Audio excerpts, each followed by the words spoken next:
Berlín, mayo de 1945. La guerra en Europa acababa de terminar. Millones celebraban en las calles. Los soldados americanos y soviéticos se encontraron cara a cara en las ruinas de la capital nazi. Debía ser un momento de victoria compartida, de hermandad entre aliados. Pero cuando el general George S. Patton vio a las tropas soviéticas por primera vez, sus palabras fueron escalofriantes. Podríamos darles una paliza, afirmó sin dudar. En 5 días estarían acabados. Si me dan la orden, les entregaré Moscú. Los oficiales presentes quedaron atónitos. Acababan de derrotar a Hitler juntos. Y ahora Patton quería atacar a Stalin, inmediatamente. ¿Qué vio Patton ese día que nadie más quiso ver? ¿Y por qué esas palabras lo destruirían para siempre? Para entender lo que sucedió aquel día en Berlín, primero debemos conocer al hombre detrás del uniforme, George Smith Patton Jr. Nacido en 1885 en una familia militar aristocrática de California. Desde niño soñaba con ser como los grandes conquistadores de la historia, Napoleón, Julio César, Alejandro Magno. Estudiaba sus batallas obsesivamente, memorizaba sus tácticas, y desde muy joven supo que estaba destinado a algo grande, a la gloria o a la muerte en combate. En la Primera Guerra Mundial, Patton fue uno de los primeros comandantes de tanques del ejército americano. Lideró cargas de blindados contra las trincheras alemanas. Fue herido en combate. Recibió medallas al valor. Pero la guerra terminó demasiado pronto para él. Durante 20 años, mientras otros generales envejecían en oficinas, Patton entrenaba, estudiaba, esperaba su oportunidad. Cuando estalló la Segunda Guerra Mundial, finalmente llegó su momento. En el norte de África, humilló al legendario Erwin Rommel. En Sicilia, venció a los británicos en una carrera hacia Mesina. Los alemanes lo apodaron Der Blutige Patton, el sangriento Patton, porque donde él aparecía, la muerte seguía. Después del día D, su tercer ejército atravesó Francia como un huracán. 600 millas en 3 semanas. Los expertos decían que era imposible, pero Patton lo hizo, y cuando los alemanes lanzaron su último contraataque desesperado en las Ardenas, fue Patton quien salvó la situación. En pleno invierno, giró su ejército completo 90 grados en solo 48 horas. 500.000 de hombres, miles de vehículos, y rescató a las tropas cercadas en Bastogne. Los soldados lo adoraban, lo temían, lo seguirían al infierno y de vuelta, porque Patton ganaba batallas y salvaba vidas americanas haciendo que el enemigo muriera por su país. Pero había algo que hacía a Patton diferente de todos los demás generales aliados, algo que sus superiores encontraban peligroso. Patton no solo peleaba guerras, las estudiaba, entendía los patrones de la historia, veía el futuro cuando otros solo veían el presente. Y en mayo de 1945, mientras el mundo celebraba la victoria sobre Alemania, Patton ya estaba mirando al siguiente enemigo, un enemigo que nadie más quería reconocer. La primera vez que las tropas americanas se encontraron con el Ejército Rojo fue un momento histórico. Para los políticos en Washington, era el triunfo de la alianza contra el fascismo. Para los periodistas, era una historia de hermandad y victoria compartida. Pero para Patton fue una revelación aterradora. Cuando vio de cerca a los soldados soviéticos, no sintió camaradería. Sintió repulsión y alarma profunda. En su diario personal, Patton escribió palabras que hoy nos parecerían políticamente incorrectas. Dan la impresión de ser mongólicos salvajes, anotó. Huelen mal, son brutales con los civiles alemanes, especialmente con las mujeres. Pero no era solo su apariencia lo que inquietaba a Patton, era lo que estaban haciendo con la población conquistada. Los reportes llegaban constantemente. Saqueos masivos, violaciones sistemáticas, ejecuciones sumarias de prisioneros, deportaciones a campos de trabajo en Siberia. Patton protestó ante sus superiores. Le dijeron que se callara. Son nuestros aliados, le recordaban una y otra vez. No causes problemas diplomáticos. Pero Patton no podía quedarse en silencio, porque él había estudiado historia y sabía exactamente quién era Joseph Stalin. Stalin no era un aliado de conveniencia que se volvería amigo después de la guerra. Era un dictador tan brutal como Hitler, tal vez peor. Había matado a millones de soviéticos en purgas durante los años 30. Había firmado un pacto con Hitler en 1939 para dividirse Polonia. Solo se convirtió en aliado occidental cuando Hitler lo traicionó en 1941. Y ahora, con Europa en ruinas, con América ansiosa por traer sus tropas a casa, Stalin estaba apoderándose de todo el este de Europa: Polonia, Checoslovaquia, Hungría, Rumania, Bulgaria, Yugoslavia, Alemania Oriental, Albania. 22 países en total caerían bajo control soviético y permanecerían así durante casi 50 años. Millones vivirían y morirían bajo dictaduras comunistas brutales. Patton lo vio venir con claridad aterradora. Mientras otros generales celebraban la victoria y planeaban volver a casa, él estudiaba los mapas de Europa y veía la próxima catástrofe desplegándose ante sus ojos. Intentó advertir a todos: a Eisenhower, a Bradley, a los oficiales del Estado Mayor en Washington, pero nadie quería escucharlo. La guerra había terminado. La gente estaba cansada. Querían paz, no más conflictos. Y definitivamente no querían escuchar a un general paranoico hablando de otra guerra. Pero Patton no era paranoico, era profético. 8 de mayo de 1945, el día de la victoria en Europa. Mientras millones celebraban el fin de la guerra nazi, Patton convocó una conferencia de prensa en su cuartel general. Los periodistas esperaban escuchar palabras de triunfo, de gratitud hacia los aliados, de esperanza para el futuro. Lo que escucharon los dejó atónitos. Patton señaló un mapa de Europa Central colgado en la pared y comenzó a hablar con una franqueza brutal que haría historia. Lo que los políticos soldaditos de plomo en Washington y París han logrado hacer hoy, dijo con voz firme, es patear el trasero de un bastardo y al mismo tiempo obligarnos a ayudar a establecer uno segundo tan malvado o más malvado que el primero. El silencio en la sala fue absoluto. Estaba comparando a Stalin con Hitler, en público, el día de la victoria. Pero Patton no había terminado. Continuó con palabras que sellarían su destino. Hoy hemos perdido otra cita con nuestro destino. Y esta vez necesitaremos la ayuda constante de Dios Todopoderoso si vamos a vivir en el mismo mundo con Stalin y sus asesinos despiadados. Los periodistas garabateaban frenéticamente en sus libretas. Esto era dinamita política. Un general de 4 estrellas, en el momento de mayor victoria, estaba declarando que habían ganado la guerra equivocada. Días después, un subsecretario de guerra visitó el frente desde Washington. Durante una cena privada, le preguntó a Patton qué haría él con respecto a los soviéticos. La respuesta de Patton fue directa y escalofriante. Mantendría el ejército americano en Europa intacto, respondió sin vacilar. Marcaría una línea fronteriza con los soviéticos. Y si ellos no se retiraran detrás de esa línea, los empujaría de vuelta.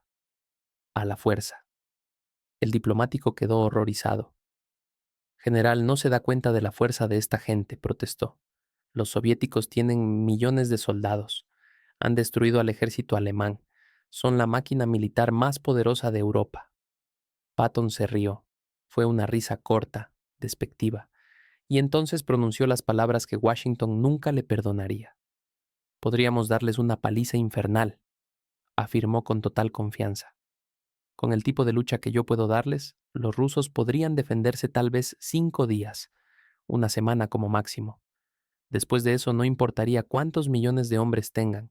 Si Washington quisiera Moscú, yo podría entregársela. El subsecretario de guerra estaba pálido. Esto era traición diplomática. Estados Unidos acababa de luchar una guerra mundial junto a los soviéticos. Roosevelt había construido toda su estrategia de posguerra alrededor de la cooperación con Stalin. Las Naciones Unidas estaban siendo fundadas sobre ese principio. Y aquí estaba Patton, el general más famoso de América, proponiendo atacar al aliado con el que acababan de ganar la guerra. Pero Patton tenía más que decir, mucho más, y sus siguientes palabras fueron aún más explosivas. No desarmen a la Wehrmacht, insistió Patton en reuniones privadas con oficiales del alto mando. Los alemanes acaban de ser derrotados, es cierto, pero sus soldados siguen siendo los mejores combatientes terrestres que quedan en Europa. Sus generales conocen las tácticas soviéticas mejor que nadie. Han luchado contra ellos durante 4 años en el frente oriental. Saben cómo piensan, cómo pelean, cuáles son sus debilidades. La propuesta de Patton era tan audaz como controversial. En lugar de desarmar completamente a Alemania, mantener intactas varias divisiones alemanas, proporcionarles armamento americano, ponerlas bajo mando aliado y utilizarlas como fuerza de choque contra los soviéticos. Con una fuerza combinada germano-americana, argumentaba Patton, podríamos empujar al ejército rojo de vuelta a las fronteras de preguerra de la Unión Soviética. Liberaríamos Polonia, Checoslovaquia, Hungría, todos los países que Stalin está ocupando ahora mismo, y lo haríamos mientras todavía tenemos la ventaja, mientras nuestro ejército está en Europa, mientras estamos movilizados y listos, porque si esperamos, si desmovilizamos, si llevamos nuestras tropas a casa, la próxima vez que tengamos que enfrentar a los soviéticos será mucho más difícil y mucho más sangriento. El verdadero enemigo no son los nazis que ya están derrotados, repetía Patton una y otra vez. El verdadero enemigo es el comunismo soviético. Derrotamos a Hitler. Bien, pero si permitimos que Stalin esclavice a la mitad de Europa, entonces ¿qué hemos ganado realmente? Hemos cambiado una tiranía por otra. Estas ideas no eran solo de Patton. Winston Churchill pensaba exactamente lo mismo. El primer ministro británico estaba aterrorizado por el avance soviético. Veía cómo Stalin estaba instalando gobiernos títeres en cada país que el Ejército Rojo ocupaba, y sabía que una vez que los soviéticos se atrincheraran, sería casi imposible sacarlos. Churchill ordenó secretamente a su gabinete de guerra desarrollar un plan de contingencia. El documento se tituló Operación Impensable, y era exactamente eso, impensable. El plan proponía que las fuerzas británicas y americanas, reforzadas con divisiones alemanas recién reclutadas y unidades polacas, lanzaran un ataque sorpresa contra el Ejército Rojo. La fecha propuesta era el 1 de julio de 1945, menos de 2 meses después del día de la victoria. El objetivo era empujar a los soviéticos fuera de Polonia y Alemania Oriental, forzar a Stalin a negociar desde una posición de debilidad y establecer una Europa del Este libre e independiente. Si el plan funcionaba, se evitaría la Guerra Fría. Europa no sería dividida.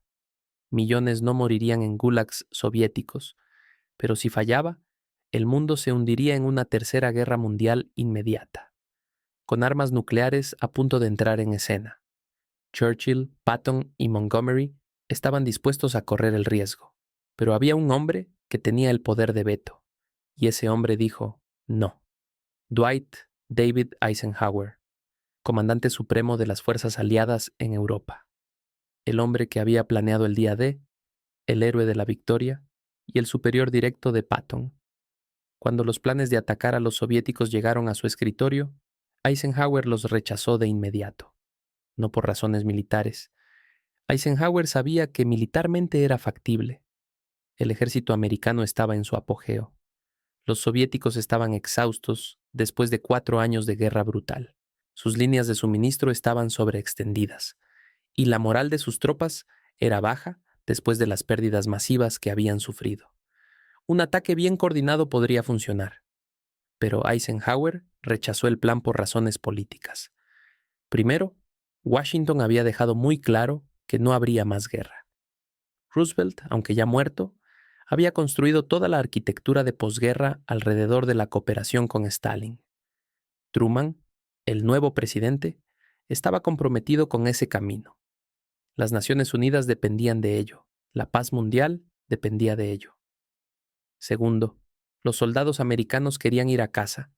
Habían luchado en Europa durante años. Habían visto morir a sus amigos. Habían sobrevivido Normandía, las Ardenas, el cruce del Rin. Ahora Hitler estaba muerto. La guerra había terminado. No iban a pelear otra guerra inmediatamente. Las deserciones y motines serían masivos. Y tercero, y tal vez más importante, Eisenhower tenía ambiciones políticas. Soñaba con ser presidente de Estados Unidos algún día. y sabía que ese sueño dependía de su reputación como el general que había ganado la guerra. Cada palabra imprudente que Patton pronunciaba amenazaba con manchar esa reputación. Cada propuesta loca de atacar a los soviéticos hacía que Eisenhower pareciera haber perdido el control de sus generales. Así que Eisenhower tomó una decisión. Patton tenía que ser silenciado, no podía ser despedido. Era demasiado popular. Los soldados lo amaban. El público americano lo consideraba un héroe. Despedirlo causaría un escándalo, pero podía ser vigilado, controlado, neutralizado. Entonces comenzó la operación de espionaje. Los teléfonos de Patton fueron intervenidos por orden de Washington. Su residencia en Bad Nauheim fue equipada con micrófonos ocultos. Sus conversaciones privadas fueron grabadas. Sus cartas fueron leídas antes de ser enviadas. Querían saber exactamente qué estaba planeando el general rebelde. Y lo que escucharon solo confirmó sus peores temores. En una conversación telefónica con el diputado de Eisenhower, el general McNarney, Patton supuestamente dijo algo aún más explosivo. En 10 días puedo provocar suficientes incidentes para hacernos entrar en guerra con esos hijos de puta y hacer que parezca completamente su culpa. Patton estaba hablando de crear un pretexto para la guerra, de fabricar incidentes que obligaran a Estados Unidos a responder militarmente. Era exactamente el tipo de provocación que Washington más temía, y confirmó lo que Eisenhower ya sabía. Patton se había vuelto incontrolable, peligroso. Tenía que ser detenido antes de que arrastrara a América a otra guerra. Pero ¿cómo detener a un general que había ganado todas sus batallas, que era adorado por sus tropas, que tenía el apoyo del público? La respuesta vendría en los meses siguientes, y sería devastadora para Patton. Pero antes de continuar con lo que le sucedió a Patton, debemos hacer una pregunta crucial. Tenía razón militarmente. ¿Era realmente posible derrotar a la Unión Soviética en 1945? Los historiadores militares han debatido esto durante décadas, y la respuesta sorprendentemente es sí. Era posible, difícil, arriesgado, pero posible. El ejército americano en mayo de 1945 era la fuerza militar más poderosa que Estados Unidos había desplegado jamás. 4 millones de hombres en Europa, veteranos endurecidos en combate, la mejor infantería del mundo, la artillería más avanzada y sobre todo supremacía aérea absoluta. Los bombarderos B-17 y B-24 podían arrasar ciudades soviéticas sin oposición seria. Los cazas P-51 Mustang dominaban los cielos. Los soviéticos no tenían nada comparable. Su fuerza aérea había sido diseñada para apoyo terrestre cercano, no para combate aéreo estratégico. En un conflicto prolongado, esa ventaja aérea sería decisiva. Logísticamente, los americanos también tenían una ventaja masiva. El sistema de suministro americano era el mejor del mundo. Podía mover montañas de equipo, comida, combustible y municiones a través de continentes. Los soviéticos, por contraste, dependían de un sistema primitivo. Como Patton había observado con desdén, vivían de la tierra. Gallinas robadas, ganado requisado. Ese sistema funcionaba cuando avanzaban hacia el oeste, tomando recursos de territorios conquistados. Pero si tuvieran que retroceder hacia el este, colapsaría rápidamente. El análisis táctico de Patton era frío y preciso. Los soviéticos tienen buena infantería, admitía. Son duros, valientes, están dispuestos a morir, pero su artillería es inferior a la nuestra. Su coordinación de armas combinadas es pobre. No saben usar tanques, infantería y aviación juntos como nosotros.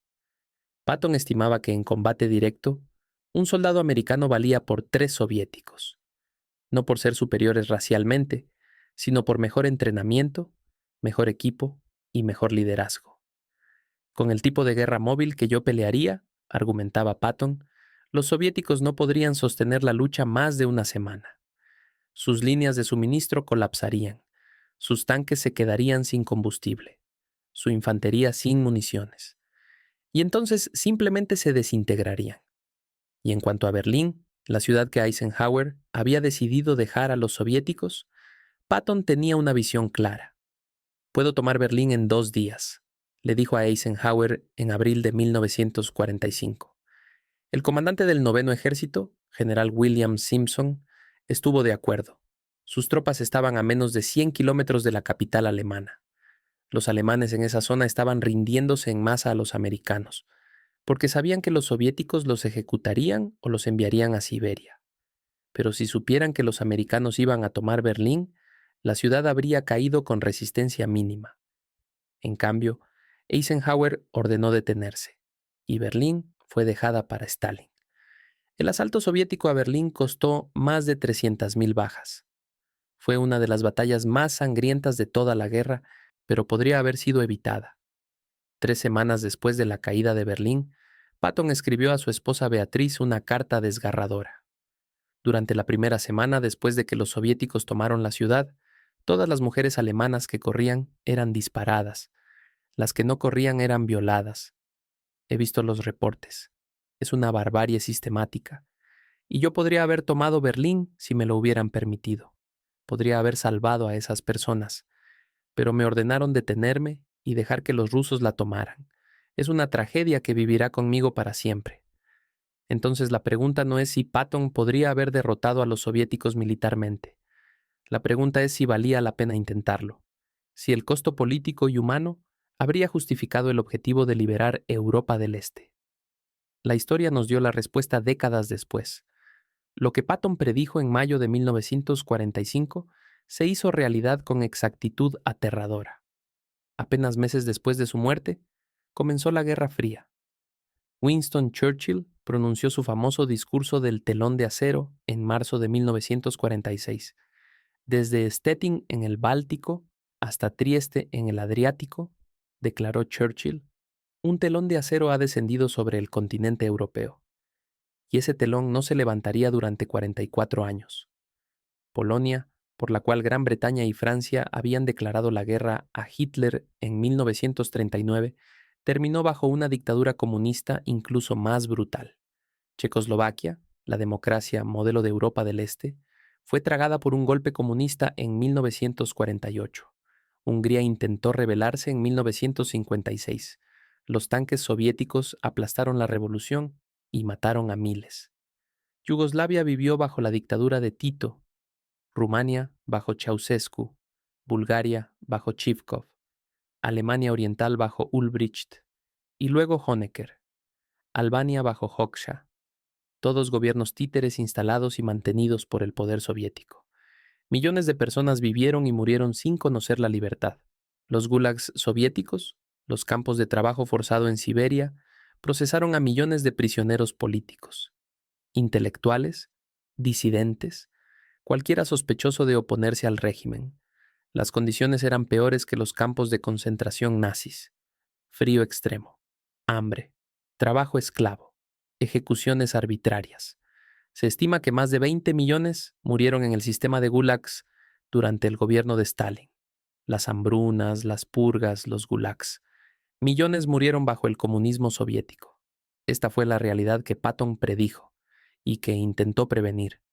Por supuesto, nunca sabremos qué habría pasado si América hubiera atacado a los soviéticos en 1945. Tal vez Patton tenía razón y la campaña habría sido rápida y decisiva. O tal vez habría desencadenado una tercera guerra mundial aún más devastadora. Con armas nucleares entrando en el arsenal americano en agosto de 1945, el potencial destructivo era inimaginable. Pero lo que sí sabemos es esto. Patton vio el futuro cuando otros se negaban a mirarlo. Dijo la verdad cuando otros preferían mentiras cómodas. Y pagó un precio terrible por su franqueza. Septiembre de 1945. Patton fue relevado de su mando del Tercer Ejército, el general más exitoso de América, el hombre que había atravesado Europa como un rayo, el que había rescatado a la 101 aerotransportada en Bastogne, el que los alemanes temían más que a cualquier otro comandante aliado. Fue degradado a un trabajo de escritorio. Su nueva posición era supervisar la recopilación de registros históricos del ejército en Baviera. Para un guerrero como Patton, era una humillación peor que la muerte. Él había dicho una vez que el fin apropiado para un viejo soldado de caballería es una bala rápida al final de su última carga. Pero ahora estaba condenado a pudrirse detrás de un escritorio, archivando papeles. sin tropas que comandar, sin batallas que pelear. El pretexto oficial para su remoción fue otro escándalo. Patton había sido acusado de ser demasiado tolerante con ex-nazis en la administración de Baviera. Es cierto que Patton había contratado a algunos exmiembros del partido nazi para posiciones administrativas. Su razonamiento era pragmático. Necesitaba gente que supiera cómo hacer funcionar las alcantarillas, los trenes, la distribución de alimentos. Y en Alemania, casi cualquier persona competente había tenido que ser miembro del partido nazi. Pero sus enemigos usaron esto contra él. Lo pintaron como simpatizante nazi, como alguien más preocupado por los alemanes que por las víctimas del Holocausto. Era una acusación injusta y lo sabía, pero el daño estaba hecho. En una conferencia de prensa desastrosa, Patton había comparado al partido nazi con los partidos republicano y demócrata en Estados Unidos. Solo una organización política más, había dicho con un encogimiento de hombros. La reacción fue explosiva. Los medios lo crucificaron. Los veteranos judíos protestaron. Washington exigió acción. Y Eisenhower finalmente tuvo la excusa que necesitaba para sacar a Patton del camino. Pero Patton no estaba terminado. Hizo una amenaza final. Una que algunos creen le costó la vida. Les dijo a varios oficiales cercanos que cuando regresara a Estados Unidos renunciaría públicamente. No se retiraría, porque los generales retirados tenían una mordaza legal. No podían criticar públicamente al gobierno o al ejército. No. Patton renunciaría como civil. Y entonces hablaría. Contaría todo al público americano. Todos los secretos, todas las decisiones políticas que habían costado vidas americanas innecesarias. Los acuerdos secretos con Stalin. Las ciudades que se les ordenó no capturar. Las oportunidades desperdiciadas. Y sobre todo, contaría cómo habían entregado la mitad de Europa a un dictador tan brutal como Hitler. Sería el mayor escándalo político desde la Guerra Civil, y arruinaría las carreras de Eisenhower, Bradley y docenas de otros oficiales de alto rango. Washington estaba aterrorizada. Tenían que detener a Patton, pero ¿cómo? No podían arrestarlo. No había cometido ningún crimen. No podían silenciarlo por la fuerza en territorio americano. Era demasiado famoso. El público haría preguntas. Entonces sucedió algo conveniente, demasiado conveniente según algunos. 9 de diciembre de 1945. Mannheim, Alemania. El general Patton aceptó una invitación de su jefe de Estado Mayor, el general Hobart Gay, para ir de cacería de faisanes. Era un día normal, aburrido incluso. Patton estaba contando los días para regresar a casa. Para Navidad estaría en California con su esposa Beatriz. Comenzaría una nueva vida. Tal vez escribiría un libro. Tal vez entraría en política. Tenía muchas historias que contar. Y finalmente sería libre para contarlas.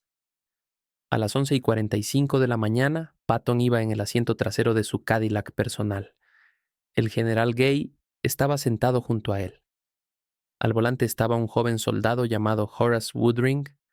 No era el chofer regular de Patton. El sargento Mims, quien había sido su chofer durante 5 años sin un solo accidente, había sido enviado a casa semanas antes. Woodring era nuevo y nervioso.